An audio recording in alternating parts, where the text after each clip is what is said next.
What is going on, everybody? James Hancock here. I'm back to review Wicked for Good, which I saw last night in IMAX at the AMC in Lincoln Square. Now, I know my area of expertise leans more towards movies featuring barbarians chopping each other up into very small pieces, but not to worry, I saw the movie with some hardcore Wicked fanatics, namely my little sister Olivia and two of her friends, and I made sure to pick their brains for some of their talking points prior to splitting up for the evening. But the short version of their reaction is they cried, they loved it, but it didn't seem to me that there's any clear consensus among the three of them about which song or which scene was the best. But throughout the show, I was watching my sister and the movie at the same time, and she was like singing along and like casting spells and, communicating and interacting with the movie, which put a huge big smile on my face because our taste in movies very rarely overlap. So we don't go to the movies together all that often. But judging from their reactions as well as my own, I think if you're a fan of the song For Good from the second half of the musical, it's a safe bet you're going to be very pleased with the movie.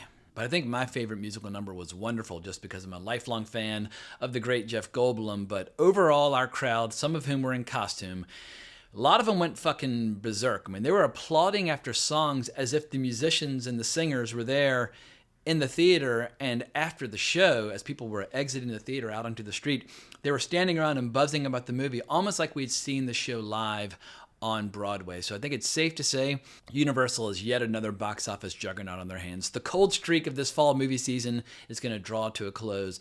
Personally, I think the show is more effective and more dramatically impactful as one self-contained 3-hour show on the stage. But from a financial standpoint, Universal probably made the right call breaking the show into 2 movies. But for all the fans of Wicked out there, young and old, the big question is, to what degree are you a Wicked fan? Because there are a ton of new fans entering the scene, like my nieces who discovered the first film last fall, fell in love with it, fell under its spell, and it wouldn't surprise me at all if that generation of new fans drives the second movie to greater heights commercially than the first movie. But the reality is, people have been falling in love with this world going all the way back to 1900 when L. Frank Baum published The Wonderful Wizard of Oz, the first of 14 books set in that world. And then in 1902, the story hit Broadway for the first time and eventually radio. The first movie adaptation hit the screen in fucking 1910. But the earliest version I've seen is from 1925, which is quite a bit different from the most famous movie version from 1939. And that's the version I'm most familiar with. When it comes to movies from 1939, I lean much more towards movies like Stagecoach or Only Angels Have Wings. But if you're a fan of musicals and fantasy, yeah, that's one of the most charming movies ever made. You cursed brat! Look what you've done!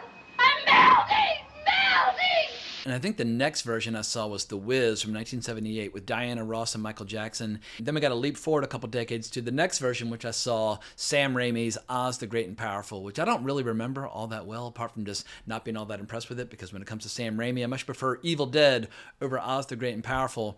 But in 1995, Gregory Maguire published the novel Wicked, which I have not read, but that served as the inspiration for the musical, which conquered the world back in 2003.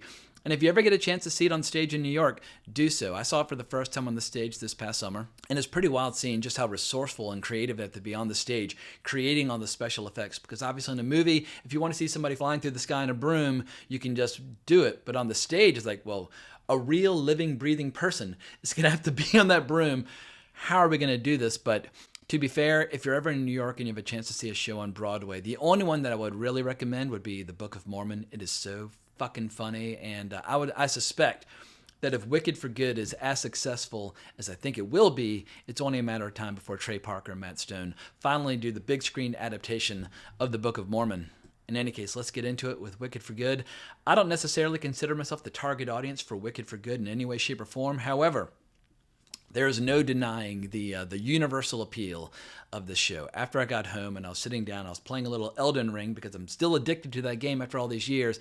I caught myself humming a few of the tunes from the movie, and this morning when I got up, I caught myself humming a few of the tunes again. So composer Stephen Schwartz, he deserves all the credit for coming up with so many catchy tunes within one show. And they brought him back for 2 new original songs for this new movie in order to pad out the running time.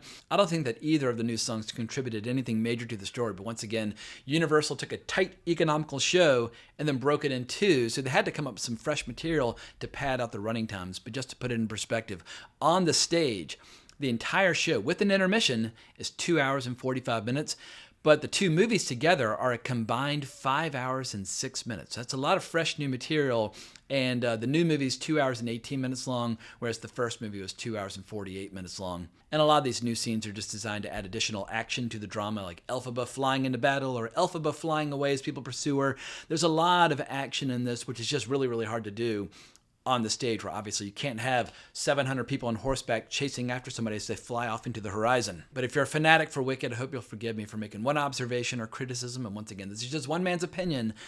Between the two new movies, I don't think there's a single new scene or new song or new ingredient that adds anything substantial to either the drama or the overall emotional impact. If anything, all the extra material and all the extra scenes, they act as like a drag on the show. But once again, form your own opinion. If you've never seen the show on Broadway, I doubt you'll notice the difference. But once you've seen it done in a really lean and mean, really effective way, it's impossible not to notice that this second movie is just like...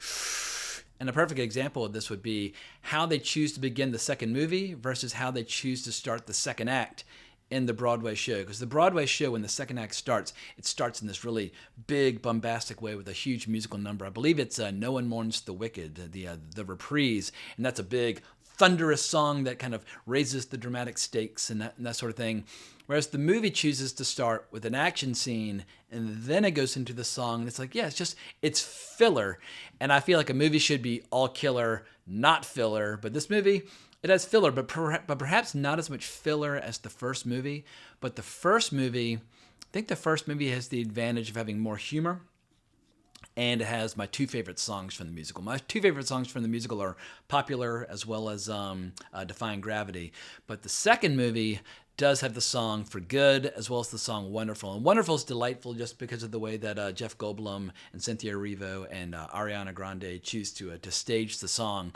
But the song For Good, that's where all the real emotional weight is in the second movie. So yeah, if you like that song, get your Kleenex ready and all that good stuff because it's going to get to you. Because Cynthia Erivo and Ariana Grande, I feel like they were put on this earth to do this musical. And I never got to see the original cast from the early 2000s and understand that they were just colossal. But I will never have that privilege because in 2003, I was living in Los Angeles and it just never would have occurred to me to go see To Wicked on the stage. But the reason I saw the first movie, or the reason I enjoyed the first movie, was because of Ariana Grande's comedic timing. I'm obsessulated. She does these blank-eyed expressions with this great humor.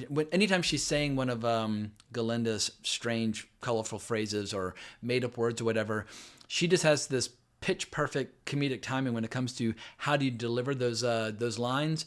But really, the real sauce or the real sizzle for Wicked for Good, if you're into this stuff, is when the two girls are hand in hand, singing to each other, crying, weeping, or hugging, or whatever the case might be. The emotional core is all about those two actresses. But if you're familiar with the story, you also get to see them fight and kind of go to war in this one. And obviously one has magic and one does not, which makes the battles a little one-sided. But that battle, as on the stage, had just me absolutely cracking up. And Ariana Grande, I wouldn't have minded if she'd gotten to show off more of her dancing in the second one. But the second one, it's much more about the conflict and the war and the drama and that sort of thing. It's just a much more kind of grim adversarial experience versus the first one, which is all about going to school and studying magic and that sort of thing. But let's not leave out Jonathan Bailey in our analysis because, like I said before, I was kind of studying the crowd and my sister while watching the movie because I'm just interested in the phenomenon of Wicked for Good and just how popular it might be. The movie business and theaters both need to win right now. But as I was watching my sister, a scene comes up with Jonathan Bailey where I won't say who he is sharing the scene with, but my sister reacted and kind of muttered under her breath, "He's so fucking hot." I mean, it was like this almost kind of like animalistic growls, like, "God damn, girl, clearly Jonathan Bailey does it for you." But my understanding is that in the first movie, that song "Dancing Through Life," apparently he nailed it in one take. Like when it comes to singing and dancing and doing Broadway show tunes, he was kind of born to play these kinds of parts. So I think if you're a fan of Jonathan Bailey, how can I say this without giving away spoilers? He does a great job, but I think the makeup department and the special effects department let him down in a crucial scene, which I would not reveal in case you haven't seen the musical. But there's a scene that involves special effects, and if you've seen the show, you know exactly what I'm talking about. I was like, That's it. That's all y'all came up with. That kind of fucking sucks. I've seen better versions of that, so on and so forth. But once again, form your own opinion. I'm not the target audience. But as long as we're singing the praises of the rest of the cast, we must pause and reflect on the remarkable career of Jeff Goldblum, because I don't know if there's another actor alive who's done a better job of attaching himself to hits than Jeff Goldblum. Maybe Samuel L. Jackson would be a rival, but Jeff Goldblum goes all the way back to Death Wish, where he played quite a different role. But he was in Nashville, and he's in Annie Hall, and he was doing all these kind of character bits in the 1970s for all these amazing directors.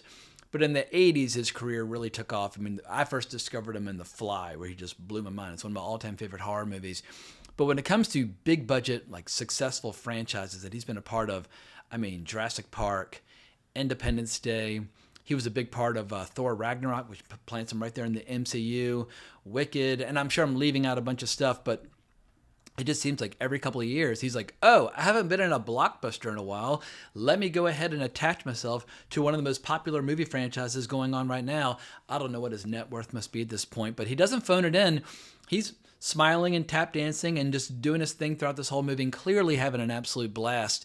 And yeah, if you're a fan of Jeff Goldblum from any era, I think you'll be surprised by just how well he portrays the wizard in this movie, especially as the conflict takes on kind of more kind of evil, dire stakes. But as far as Michelle Yeoh goes, I think she was miscast in this role. And I fucking love Michelle Yeoh. Like action movies like Yes, Madam, or Police Story 3, or Crouching Tiger, Hidden Dragon. She is a world-class, badass, like living legend from the world of martial arts and Hong Kong cinema. I'm obsessed with Michelle Yeoh.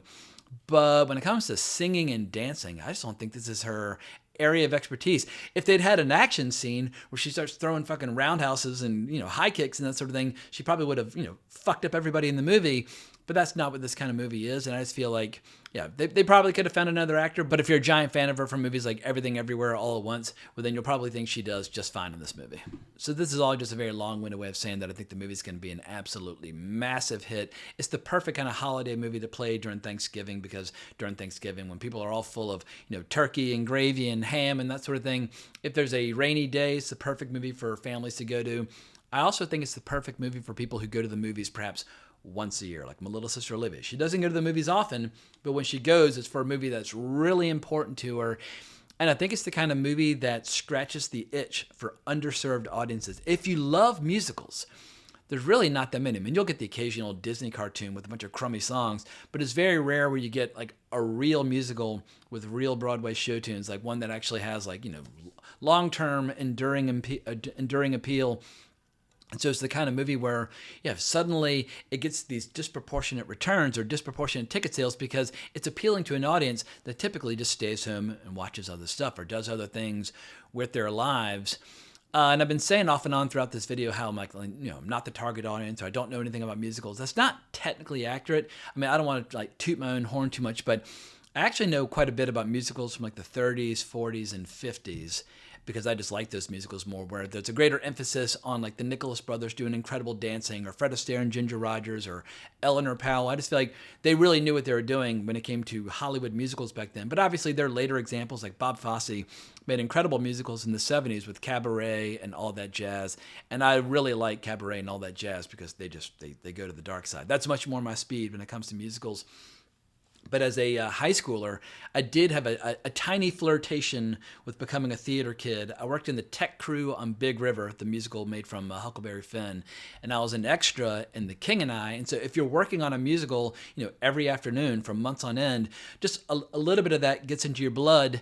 And I've seen a fair number of musicals on Broadway. Saw a lot of Andrew Lloyd Webber musicals. Phantom of the Opera was probably my favorite. But in the modern age, like in the last 15, 20 years, Book of Mormon made the biggest impact on me. But it's amazing to me that there aren't more big, successful movie musicals on the screen. Like when you see something work great on the screen and make a shitload of money, usually Hollywood loves to copy success. They try to imitate things that have been successful in the past. And I'm surprised they haven't kind of gone through like the back bins to figure out what musicals from the last 100 years would be an ideal fit for putting on the screen for the first time. And I feel like one of Hollywood's big sins over the last 5 or 10 years is an overemphasis of a very narrow range of a certain kind of movie, namely superhero movies and or science fiction movies with a PG-13 rating, $200 million budget, where a lot of them just start to kind of feel alike or look alike, and they all kind of deliver a similar emotion or a similar experience. And people crave a variety of experiences. People need comedies, people need musicals, they need erotic thrillers, they need historical epics, they need every kind of story imaginable. Film is a medium. It shouldn't just be like one narrow genre decided upon by fucking Disney. And I think, Universal, if I were in Universal's shoes, I would be looking long and hard for what could be the next big blockbuster musical. But I think in the short term, it's a safe bet. Yeah, this movie is going to make all the money that you could possibly imagine. The big question is, will it be a $1 billion movie? The first movie did not make it to $1 billion. I thought it would. But I think now, because the fan base has grown and it's had a year to marinate, I think the second movie has a very good chance of doing so, even if I felt like the first movie was a little stronger, a little bit more entertaining. But the second movie is a little shorter, meaning you get more showtimes per day. So to be continued. I'll be doing my box office breakdown on Sunday. But let me know what you think down in the comments below. What big, giant, successful musicals over the last 100 years have never made it to the screen that deserve to do so? But if you enjoyed this video, please consider liking, subscribing, hitting that notification bell. I would greatly appreciate it. But I hope everybody has a fun time checking out the flick. But more importantly, as always, onwards and upwards.